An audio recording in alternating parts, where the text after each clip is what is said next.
추경호 전 원내대표가 조사받으러 가가지고 뭐 이제 조서도 10시간 넘게 들여다보면서 거의 만 하루 있다가 나왔더라고요. 23시간 넘게 있다가 나왔습니다. 이게 어떤 의미가 있습니까? 일단 조사 시간이 상당히 고강도로 진행된 것 같다라는 생각이 추경호 전 들고. 원내대표. 근데 대부분 보면은 예. 제대로 진술을 안 하거나 입을 닫아버리면 저렇게 오래 가진 않거든요. 준비했던 질문 묻고 뭐 기억 안 납니다 모른다 하면 그냥 넘어가는 그렇죠. 거니까. 기억이 안 납니다. 뭐 진술 네. 거부하겠습니다. 이러면 금방 끝나죠. 그런데 그게 아니라 그러면 예. 추경호 의원이 상세하게 뭔가 답변을 했을 것이다. 라고 일단 추측을 할 수 있고, 물론 이제 그 당시 있었던 일에 대해서 진실을 얘기했을 수도 있는데, 뭐 아니면 이제 저기 임성근 사단장이 막 이런 사람들처럼 네. 괴상한 궤변 논리로 이제 궤변으로. 막 적극적으로 뭐 반박하느라 시간이 오래 걸렸을 수도 있긴 하겠습니다만, 아하. 어찌 걸렸다. 되었던 간에 굉장히 많은 진술을 한 것은 맞다. 예.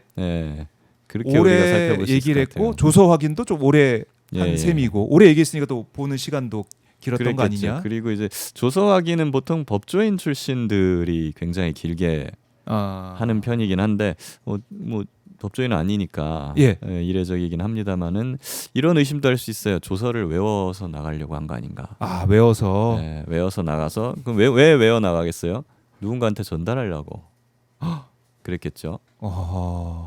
누구한테 전달했을까? 그러게요. 그런 그날 거 보면 내란의 밤 때 통화했던 사람들한테 좀 얘기하려고 그랬나? 그랬을 수 있겠죠. 그럼 이제 좀 이건 이제 사법 방해에 해당될 수도 있고 외워서 이제 막 전달하고 그러면 안 그렇죠. 되니까. 이건 구속 사유에도 해당될 수 있습니다. 그래요. 그러면 추경호 전 원내대표 아마 신병 처리에 대해서, 그러니까 에이펙 기간이었기 때문에 아마 내란 특검이나 3특검이 조금 쉬어가는 느낌도 있었는데 어떻습니까? 추경호 전 원내대표 신병 처리? 뭐 구체적인 이제 수사 결과를 좀 봐야 될 것 같긴 한데요. 네.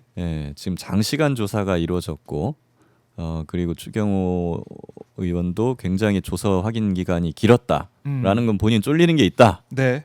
것이기 때문에 일단 외부적으로 보이는 정황만으로 보면 이건 구속영장 청구 수순으로 가고는 있는 것 같습니다. 그래요.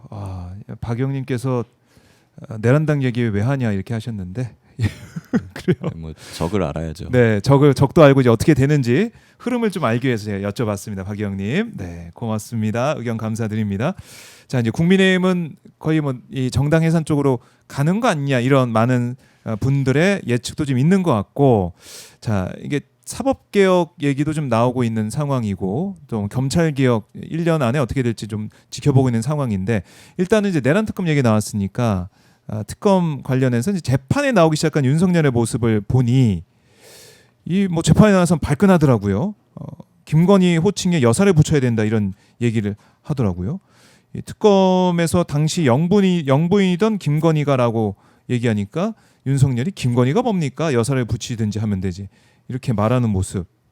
이것도 참 이례적으로 느껴지더라고요. 누가 더 위에 있었는지를 단적으로 보여주는 장면이 아닌가 저는 우리 생각을 합니다. 보스가 그렇죠.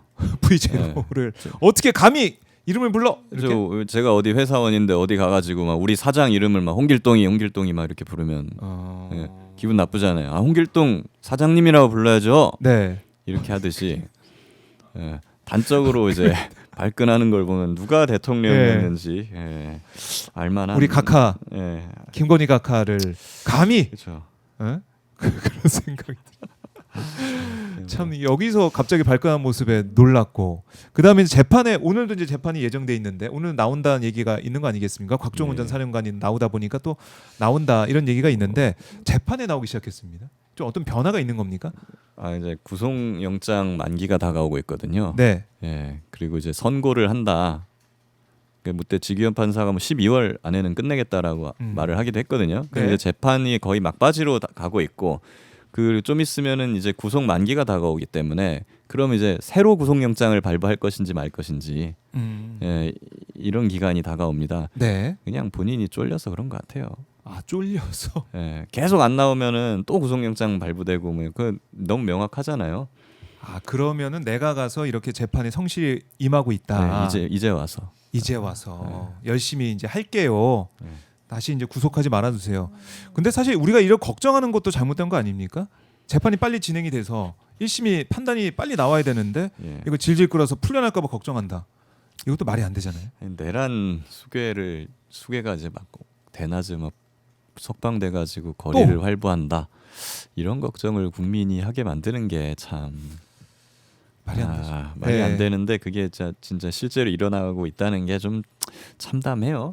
예, 어떻게 보면 법원이 각성해야죠, 이런 부분에 있어서는. 특히 이제 예. 직위원 재판부가 재판한 모습 보니까 막 웃으면서 변호인 얘기 다 들어주면서 막 세워라 내워라 하고 있더라고요. 아니 지금 직위원 재판부를 보고 국민들이 원하는 것은 네. 법원 보고 뭐 미리 예단을 가져가지고 판결하기도 전에 윤석열은 무조건 유죄야, 사형시킬 거니까 걱정하지 마, 막 이렇게 막 법원이 발표하고 이런 걸 하라는 게 아니잖아요 지금. 그렇죠. 그렇게 하면 문제죠, 또 그 법원도. 네. 예, 근데 지금 마치 막 이렇게 막 엄청난 실실 웃으면서 재판을 하고 전혀 이런 진지한 마음이 없고, 그리고 재판 과정도 보면은 굉장히 이런 재판 같은 경우에 스피드하게 네. 진행을 해갖고 결론을 내야 되는데 아하. 몇 달씩 막 그냥 끌고 미리 심지어 막 구속 취소를 하고, 네. 그리고 이런 재판이 보통 벌어지면은 다른 하던 재판들은 다 제쳐놓고 다른 재배당을 시켜놓고 요 재판에만 집중을 하는 게 정상인데 다른 일반적인 사건들도 다 재판을 하면서 같이 하고 있단 말이에요. 그렇네요. 그러니까 느려지죠.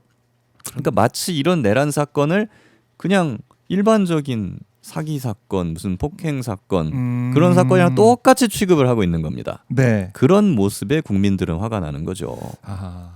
지기현 판사가 지금 굉장히 오해를 하고 있는 것 같아요. 어떤 오해요? 본인 딴에서는 예. 아니 그 공정하게 재판을 해야지, 내가 미리 얘는 유죄 판결할 거다, 사형할 거다라고 공지를 할 수는 없지 않느냐, 왜 나한테 자꾸 그런 걸 요구하냐라고 본인은 딴엔 생각할 수 있는데 그런 거 요구하는 게 아니라니까요.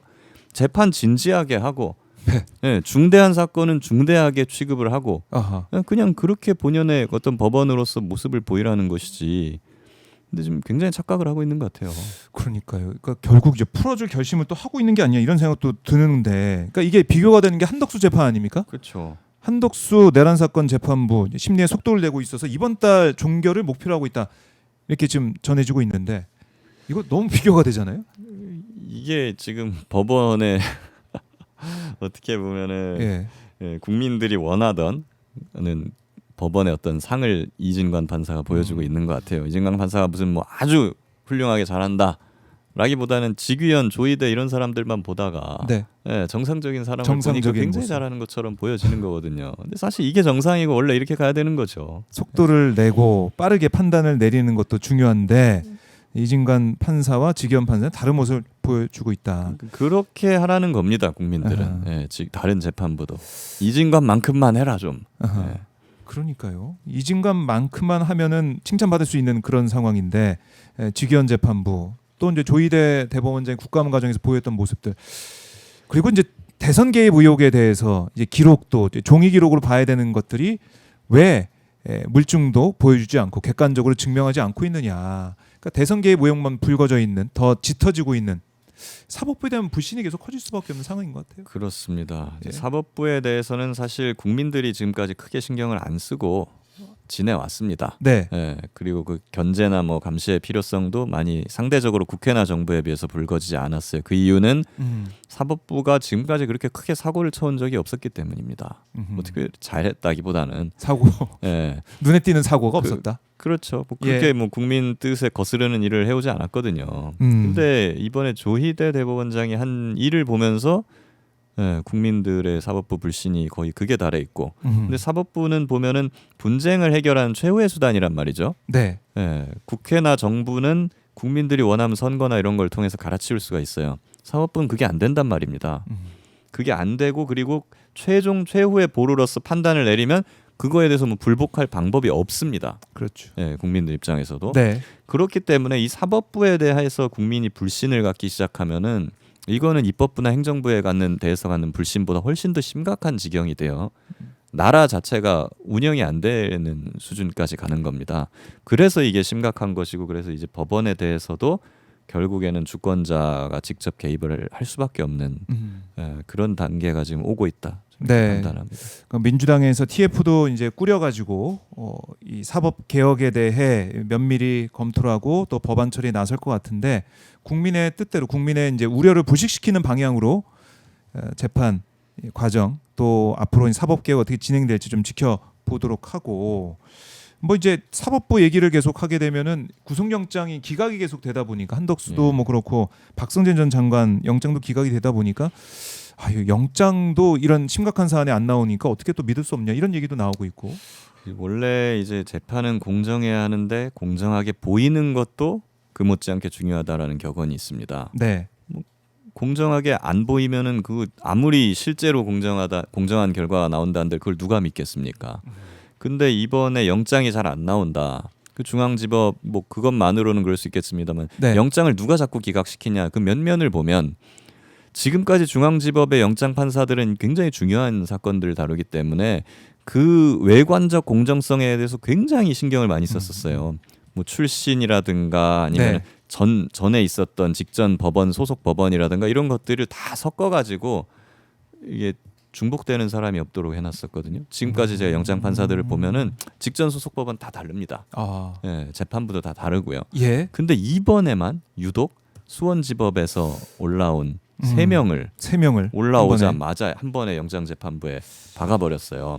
그대가 유독 그 세 명이 또 이재명 전 대표 관련 사건을 네. 담당했던 그런 사람들로만 채워놨단 말입니다. 그리고 유독 그 세 명이 영장을 무더기로 막 계속 기각시키고 있습니다. 네. 이걸 보고 어느 누가 이걸 공정하다고 할 수 있겠습니까? 물론 이거에 대해서도 법원이 자기들은 그냥 그냥 법과 원칙에 따라서 공정하게 했습니다라고 하면 법원 국민들이 그냥 그걸 믿어줘야 됩니까? 이미 외관적으로 공정하게 보이는데 실패했는데도요. 이거를 그냥 놔둘 수는 없는 겁니다. 그러니까 누가 보더라도 수원에서 올라온 그 3인방을 그 자리에 한 번에 묶어놨고 이재명 대통령, 김영희 여사 관련된 사안을 했던 사람들을 묶어놓고 또 거기서 기각이 나오고, 그러니까 이미 구성 자체가 국민들이 볼 때는 불신할 수밖에 없는 그렇습니다. 상황이다. 그래서 박성재 전 장관 영장을 재청구한다고 해도 이것도 참 글쎄요, 결과를 장담할 수가 없고.